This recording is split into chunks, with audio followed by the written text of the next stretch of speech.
Hello, everyone, and welcome back to Gay Men Going Deeper. This is a podcast about personal development, mental health, and sexuality. Today, I'm your host. My name is Michael DiIorio. I am a life and wellness coach, and I specialize in helping people build self-confidence from the inside out, which includes sexual self-confidence. I work mainly with gay men on the topics of sexuality, dating, and relationships. Today, though, I'm excited to welcome back to the show, Craig Cassey. Hi, Craig. Thanks for joining us today. So happy to be here, Michael. Hey, everybody. All right, guys, today Craig and I are going to be talking about masturbation. Yes, we're dedicating an entire episode to jerking off. Welcome to the podcast. So, what we want to do today is answer some of your common questions that we get on this topic, such as what are the benefits of masturbation? How much is too much? How about masturbating while in a relationship? What are some ways we can navigate that? And then at the very end, we'll give you some tips for mindful masturbation. So, Craig, you've been on the podcast before, but for anyone who has not had the benefit of meeting you, why don't you go ahead and give yourself a little intro? Happily. First off, hey, everybody. Really grateful to be back and to talk and to speak with all of you again today. My name's Craig Cassey. I happen to be an executive life, business, and a sex coach. That's sex and relationships. Hence, I'm here today to talk about masturbation. And my real commitment is to help you and all my clients build lives filled with pleasure that is authentic.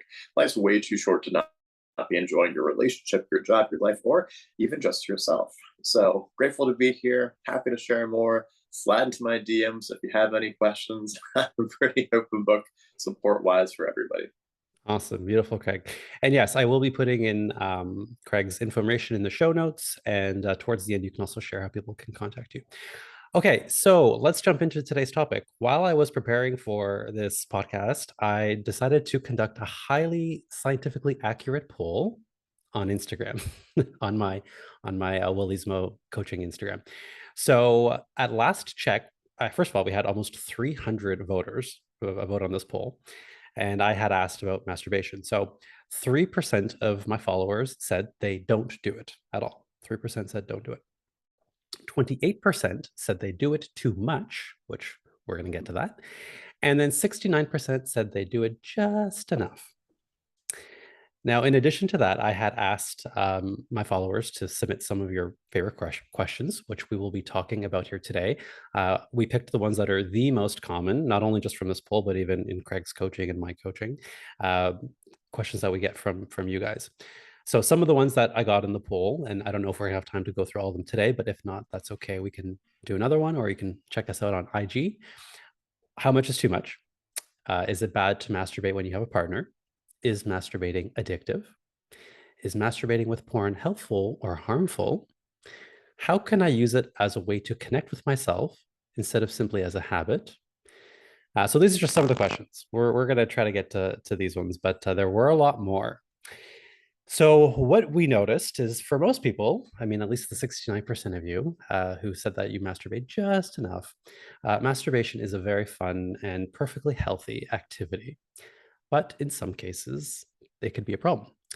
Now, there's a lot of conflicting information out there about whether masturbation is good or bad or what's too much and is it an addiction and so on and so forth. But I really wanted to start us off today with a quick summary of some of the benefits, and there are many benefits. And then what we'll do is we'll get into answering the most common questions that we got. Okay, so here it is, my list of 10 benefits of jerking off. No particular order, by the way. Number one, it's a stress relief. Come on. Who hasn't had a nice whack off at the end of the day after a stressful day and just instantly felt that? Right? It's a really nice way to relieve stress. It improves your sexual awareness. And what I mean by sexual awareness is that understanding your own sexual desires and your own body without having the pressure of someone else there to perform for or to meet their needs. It's a really fun, easy way to just do this on your own. Sexual self discovery is what I like to call it. Similarly to that, number three, it's a safe way to explore your sexual fantasies. Craig just took a picture of us, guys, for those of you who can't see. It's a safe way to explore your sexual fantasies. So sometimes you may have some sexual fantasies that you may feel your partner or partners might not be open to. And so jerking off and using your mind and imagination allows you to explore those fantasies in a very safe way without having to have someone else there. Number 4, this one's very scientific. I got it from a study. It actually lowers the risk of prostate cancer. This is a proven study done in 2004. The basis is they found that men who ejaculated 21 or more times a month lowered the risk of prostate cancer by 33%. Now, that number for men who ejaculated 8 to 12 times per month, the risk reduction was 10%. So I will link the study in the show notes for those of you who want to dive deeper into that study. Number 5, masturbation is a workout for your pelvic floor muscles, which helps prevent erectile dysfunction. So every time you jerk off, you're kind of like working out your dick muscles, as it were, and it helps prevent erectile dysfunction. Similarly, along the same vein, number 6, you can train yourself into lasting longer in real life scenarios. So if you orgasm in, let's say, 2 to 3 minutes on your own, you can start pushing that to 4 and 5 and 6 minutes and learning how to edge a little bit more and just training yourself into different paces and different ways to touch yourself. And you can make your in real life sexual sessions last a bit longer if that's something that you want to do. Number 7, it is a natural mood booster. So when you ejaculate, you release dopamine and oxytocin, which are very happy, feel-good chemicals in your brain that get released in your body. And you do this without the use of drugs. So it's a natural mood improver. Similarly, number 8, it is a natural sleep aid. I love jerking off before bed, especially if I can't sleep. It releases serotonin and prolactin, which occur naturally in the brain, and it relaxes you again without the need for medication or other sleep aids. Number 9, it is the safest sex possible.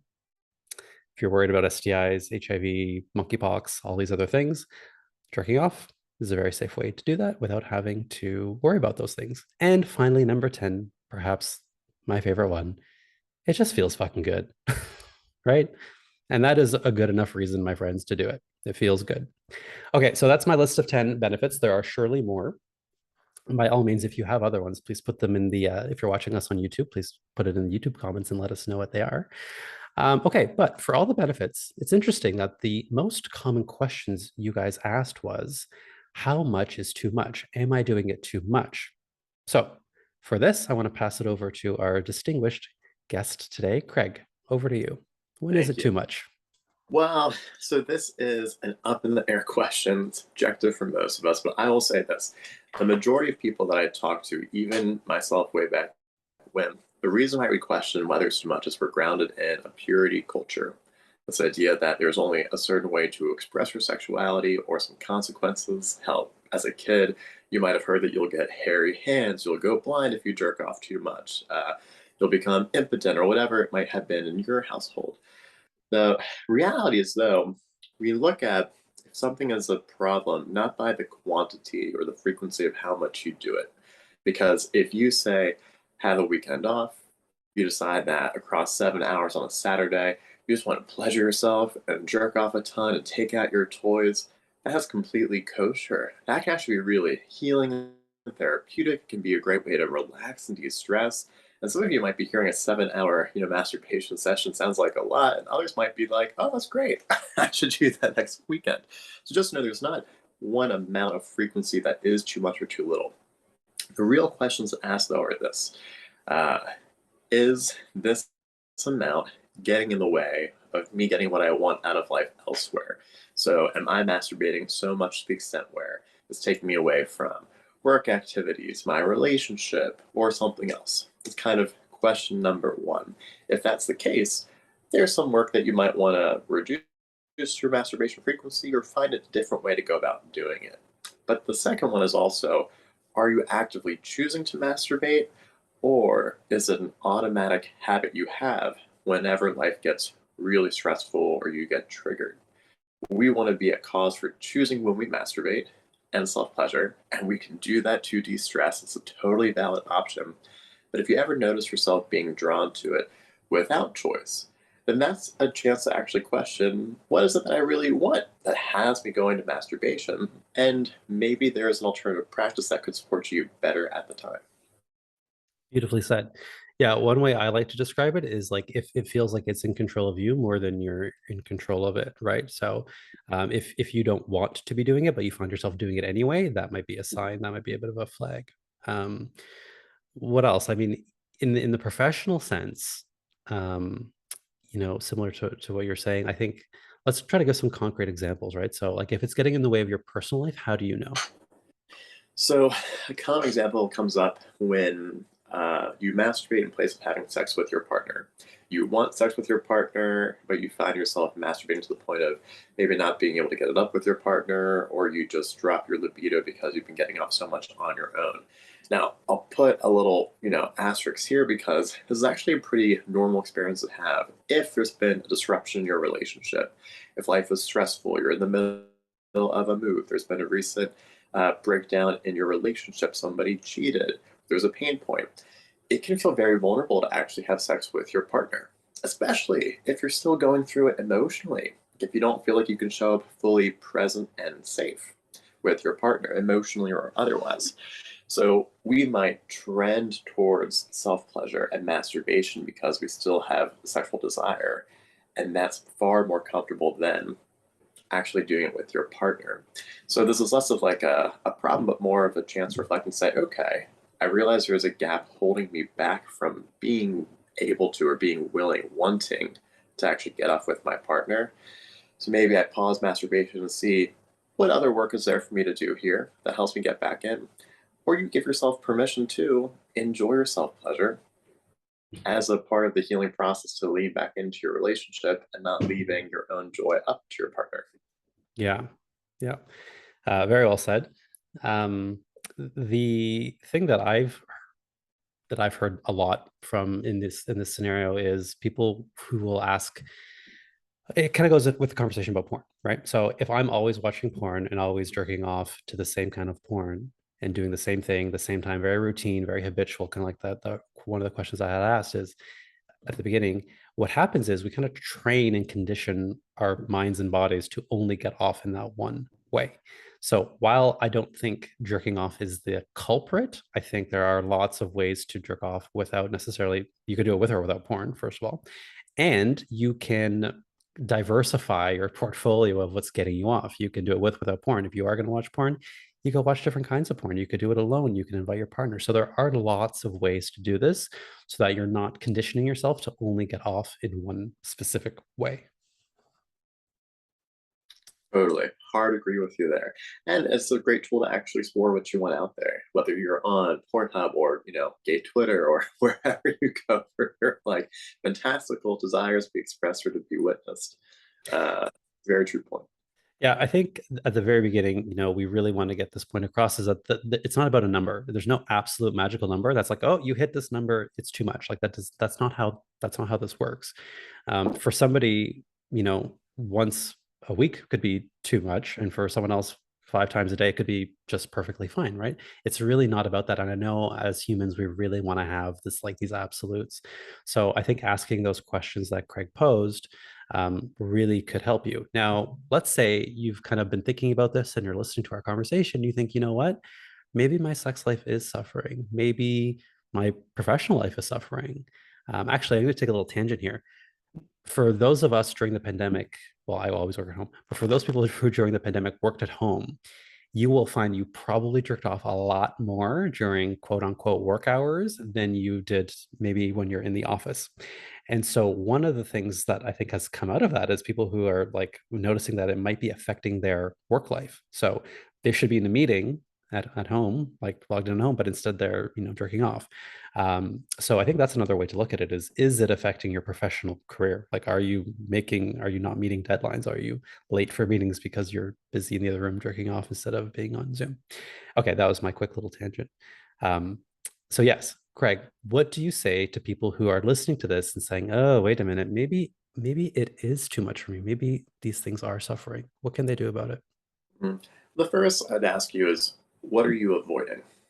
Even in the workplace example, the clients I find who are jerking off where they're either not showing up to every meeting or is impacting their professional performance, potentially, I think we typically gauge the impact as either being much greater than it is or much lesser than it is. So this is all relative. Uh, but for those individuals, you're typically avoiding some kind of stress or some type of tension. Maybe at work it's not enjoyable, you're not engaged, there's a conflict. And this is actually how you alleviate and lessen that pressure in your life. So I'd just be curious, what might you be avoiding? What's the vulnerable thing out there in the dating world with your play partners that maybe you're choosing the far less vulnerable, safer option of jerking off to avoid? Then I'd also posit, what is there to actually gain? This is a pleasure game, totally.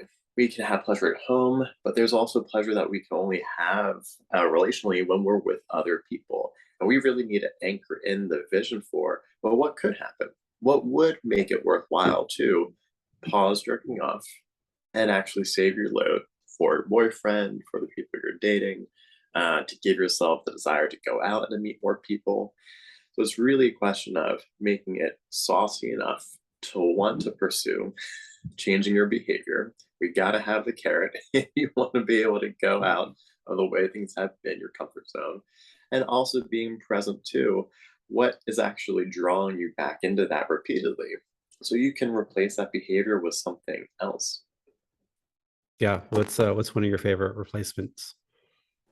Oh, okay. So during COVID, I too also work from home. And I will say this, when you have never ending global anxiety, I think a lot of us learn some patterns of self pleasure that we now have to like unwind a little bit. So if you're listening to this, you're not alone by any means.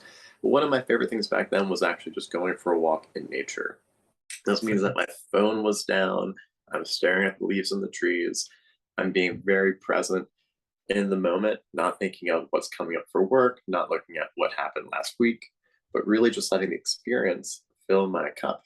And I chose that because A, got me out of the house, and I'm not putting my dick out in the middle of a park in DC. Not my thing. Also, always daylight. I go for these walks are not safe or appropriate. And it really forced me just to be and not escape, right? Reality. So I got to savor the reality of being in nature. Yeah, beautiful. So actually, one of mine as well. I would say for me also would be getting that same dopamine, that same pleasure from working out, like doing something else with my body. So I love a good workout, whether it's going to the gym, if they were open, but also just yeah, a walk, a brisk walk, putting on music, kind of just getting the dopamine hit of that.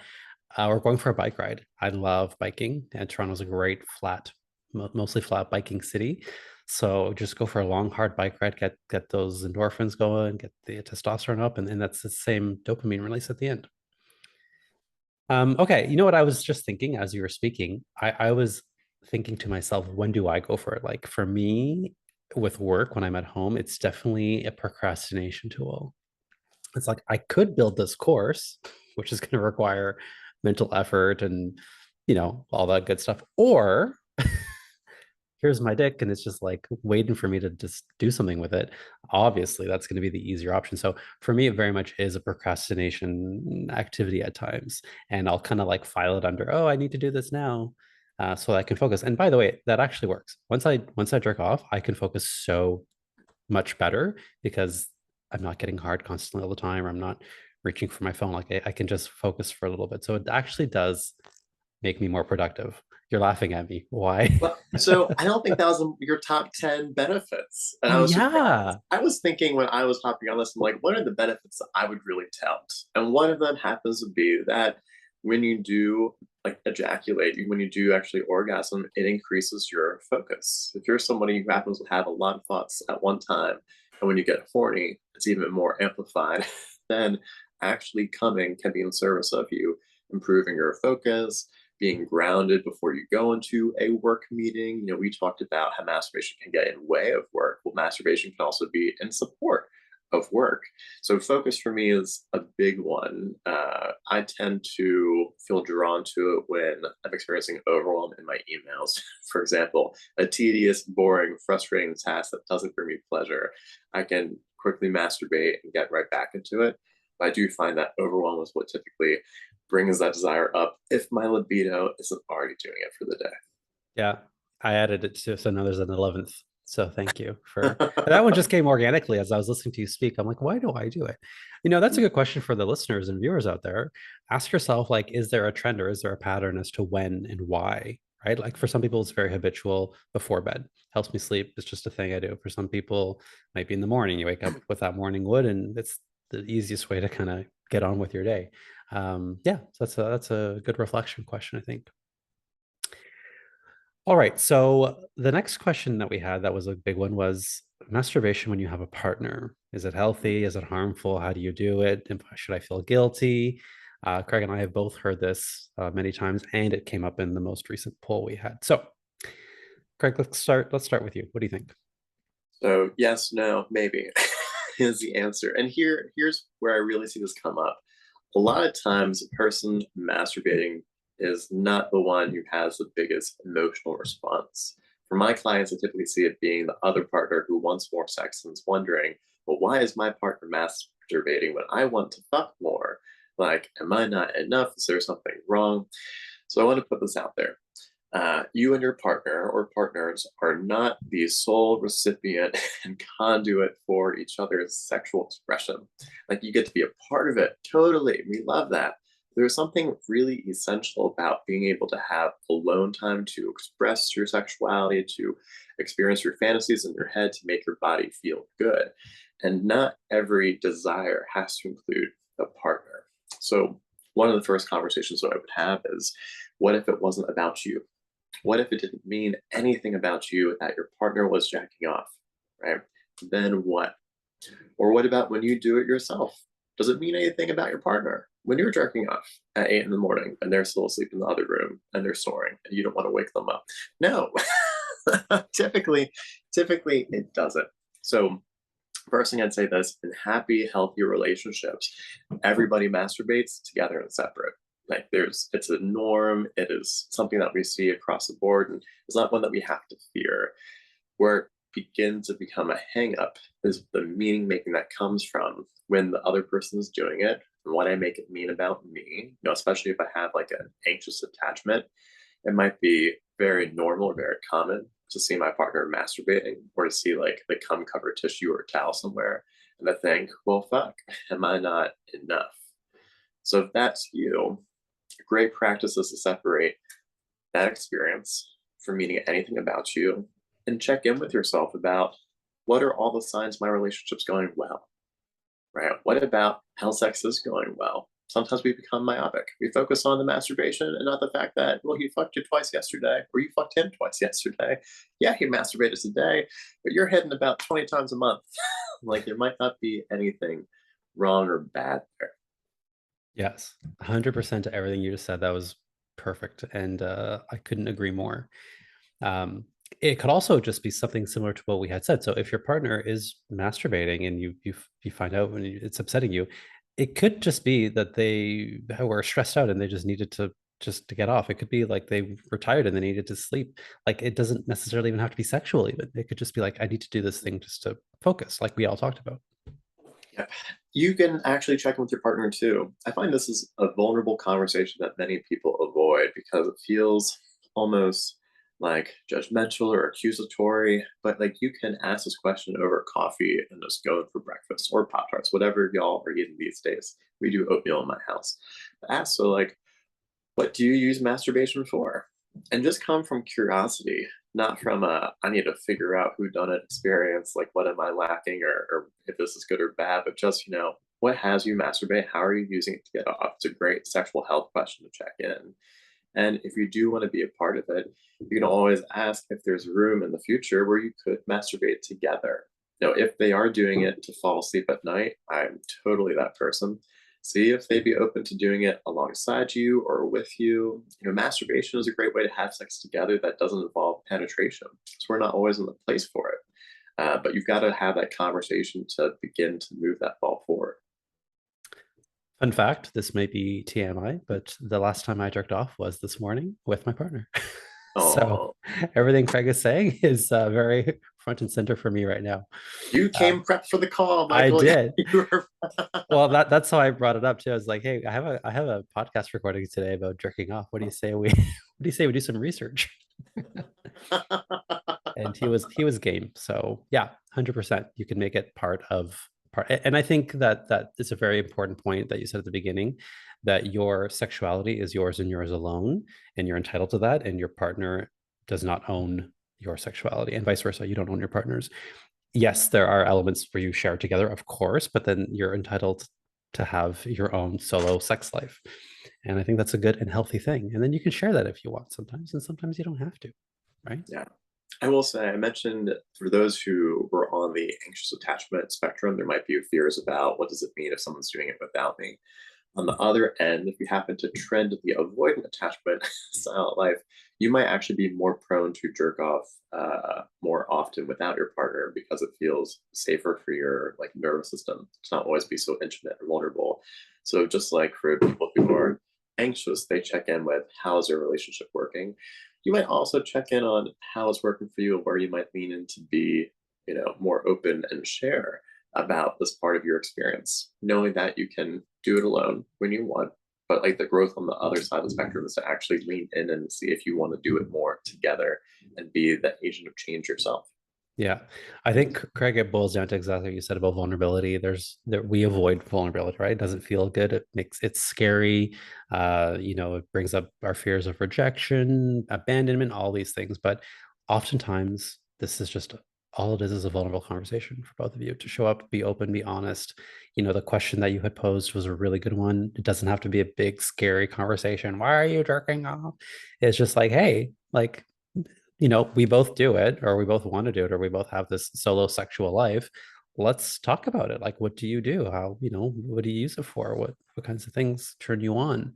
And I think that actually is a form of intimacy, like sharing, like not necessarily doing it together, but just verbally sharing it improves that closeness, improves the bond. And I think that's a beautiful thing.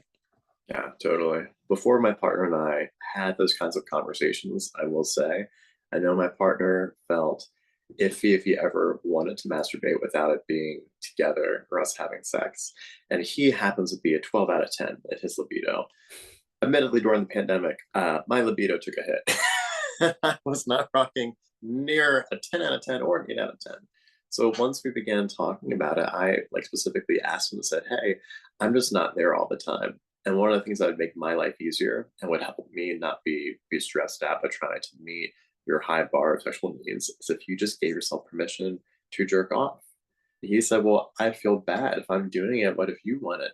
And I said, "Well, realistically, here's like my pie chart of how often I want it. And then here's your double extra large pie chart of when you want it. And we're just not going to match up every day. And that's Yeah. okay. So please, in service of our relationship and me feeling like I don't have to build my libido up to meet your need, give yourself what you want and feel good about it. And the better you feel, truly for everyone, I find this is true, the better we feel as individuals, the more open we actually are to have sex with each other or to lean back into a relationship. So, masturbation, if it fills your cup, if you feel good, if you feel nourished as a result, it can actually be really supportive for a relationship.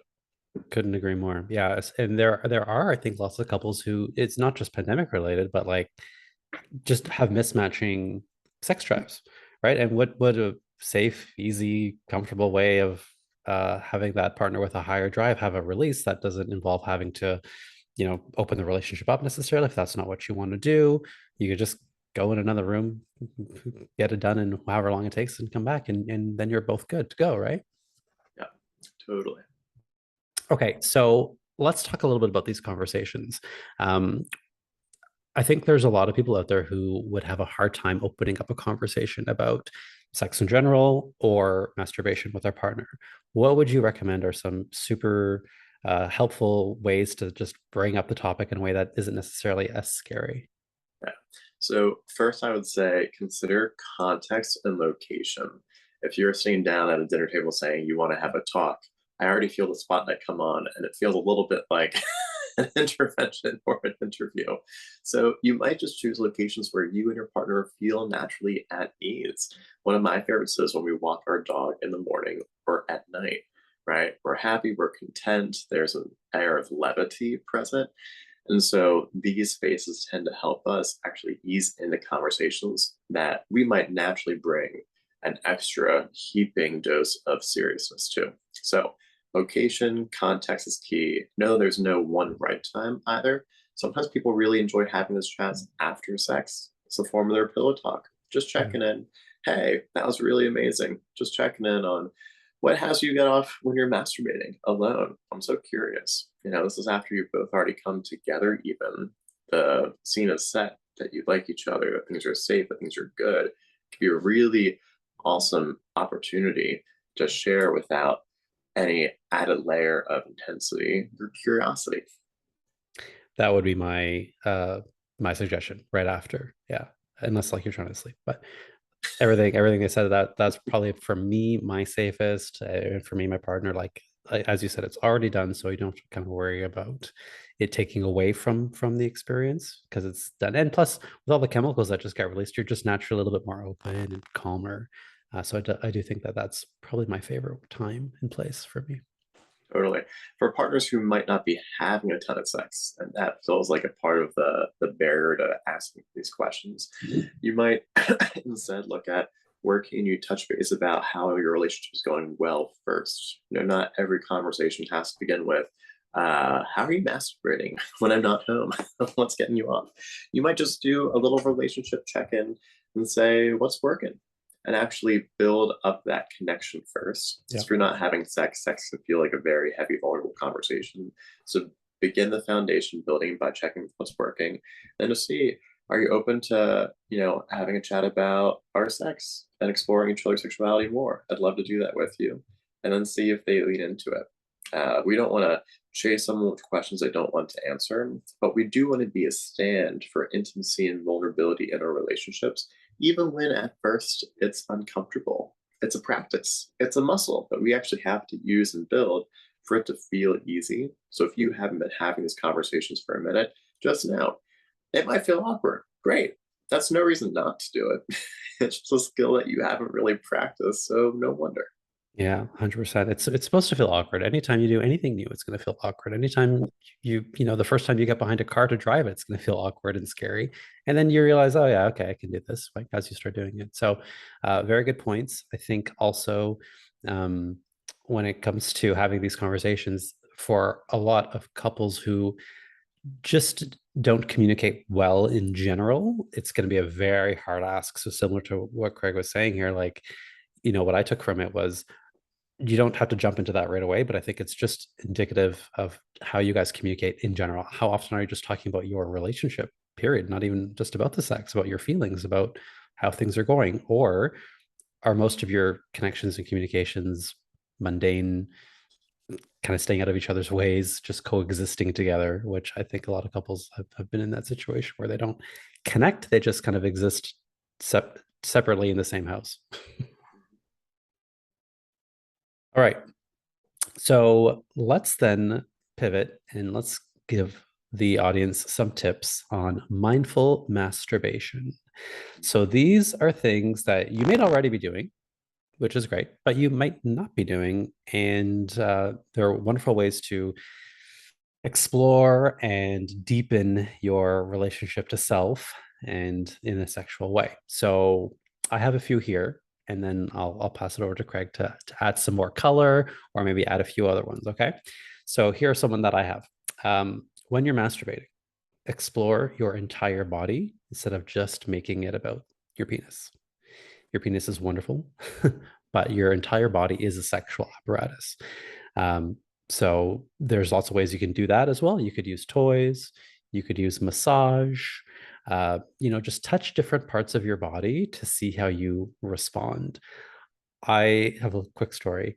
I was laughing about this earlier. I remember the first time I discovered my nipples. I think I was like 14 or 15, and I was at like the dinner table, and I was just like, for whatever reason, just like, you're a teenager, just started like touching my nipples. I think my shirt was like rubbing on it some way that just felt good, and I started rubbing it, And I was like, I was like, oh my God, I need to go to the bathroom. And it was just the most random thing. But again, my point here is just try touching parts of your body. You never know where you're going to find a wonderful erogenous zone. And then, of course, you can share that with your partners, right? Okay, another one. Don't make it only about the orgasm, right? Make it about arousal. It doesn't have to just be like, okay, I'm going to touch my dick and come. Sometimes it can be if you're in a rush or that's what you're going for. But if you really want to do this mindfully, take the time to just make it about arousal, like what arouses you in general. And make the intention simply about connecting with your body, not necessarily just coming. All right. And then, of course, this is one that I want to dig a bit deeper into is using porn. So, yes, absolutely use porn for all the same reasons we talked about earlier, discovering your fantasies, getting to know yourself, getting to know your body, but also do it without. Use a mix of both. Try putting the porn away, shutting that down, close your eyes. I love fantasizing about either things that have already happened, like some of my best sexual memories. Like, oh, that was so fucking, I want to relive that experience again, and that will get me off. Or fantasize about people that I already know that I want to do stuff with, or people that are kind of in my orbit that I'm like, oh, this would be a super hot experience, like almost like realistic fantasy is what I call it. And so I'll use that. But either way, whatever works for you, just close your eyes and let your imagination run wild and see where it goes. Another one, make noise if it's appropriate to do so. Make noise. Oh my gosh, if you just let your body and your mouth just make all the noise, and if you are going to have an orgasm, let yourself like contract and do all the wonderful wild things your body does. Just lean into that and let yourself loose. Put your whole body into your orgasm if that's what's going to happen. Okay, so those are some of my tips for mindful masturbation. Craig, what do you got? So, things I'll add to it. Feel free to make it feel as good as you want by setting the scene. So, some of us like lights out, some like candles. I am a huge texture person. I want to feel, I really enjoy feeling. So, I've got soft, fluffy blankets. When I also mindfully masturbate with partners, we bring in a ton of like experiential toys. So, I've got feathers I've used on my partner before, I've had them use on me, ice cubes as well. Electroplay can be fun. And I will say this is interesting. We can talk about like masturbation solo, but you can still like be masturbating while somebody also does something to you that especially turns you on. So for those who really enjoy nipple play, maybe you have your partner suck or twist or tease your nipples while you jerk off. Because maybe you both don't want to, top or bottom, or it just is what you desire in that moment. So look at what feels really good, what you're curious about, and bring it into it. And I'll say this, the mindful part of masturbation is when you actually shift from being in your head to actually just being in your body. So I do find if you're having a difficult experience shifting from like work into self-pleasure mode, and you typically just masturbate to reduce stress, and it's not about pleasure, it's about getting the orgasm to move on with your life.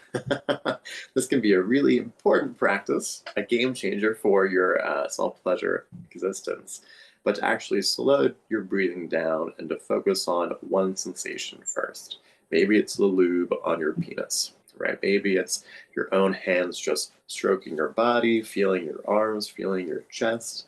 And the more they are able to become present to that sensation, the more deeply enriched and orgasmic your actual masturbation can become. So go slow. There's no timer. I will say that the average male in America apparently gets off around like the 5 minute mark in sex, which means like over 50% get off in less than 5 minutes. So there's no one right time in which you have to spend actually enjoying sex penetration or masturbation. But I do find there's something especially pleasurable, almost naughty, about taking an even longer time. Yeah, do you have a toy in your butt while you're masturbating? Is your cock caged and you're actually masturbating through anal play only or a vibrator? It is Locktober, so happy Locktober to those who celebrate. Um, and experientially too, if you want to make noise and it's uncomfortable to do it in a quiet space, play some music and Yeah. then make noise along with the music. Hey, I'm not saying you're going to be listening to Britney Spears while you jerk off, but you might find some EDM mixes or whatever gets you going that allows you to actually make noises in a comfortable way where you're not worried about your neighbors hearing. Yeah, I have Brittany gets to there, so be it. Into it. If that does it for you, kudos. Play that remix, enjoy Yeah. some Britney. I'm not mad about it. All right, those are awesome tips. Thank you so much, Craig. Okay, we have a little bit of time here left. Can we do some rapid fire? Can I just ask some of the questions that we got in the chat here, and then you can answer these as quickly as possible. Is masturbating addictive? Anything can be addictive. It's not the masturbation itself that is addictive. It's usually our nature way of being around something we're resisting, anxiety, stress, whatnot. You'll find Christian articles that are anti-sex or that are, looking at purity culture say that it is. In the sex community, sex therapy world, and sex coach world, we debate that and argue that it's not necessarily addictive. It's something else where masturbation is the expression of that thing. Yeah. Think of all the other things that could be addictive that are perfectly harmless, like shopping or working. No, anything could be addictive. Food, right? Harmless thing could be addictive. Okay. Great answer. Is it normal to feel guilty after? Yeah, totally. If you grew up in a purity culture, you were told that it was bad, wrong, should be saving it for your partner only, should be waiting until after marriage, or that sex should only be for procreation and not for pleasure.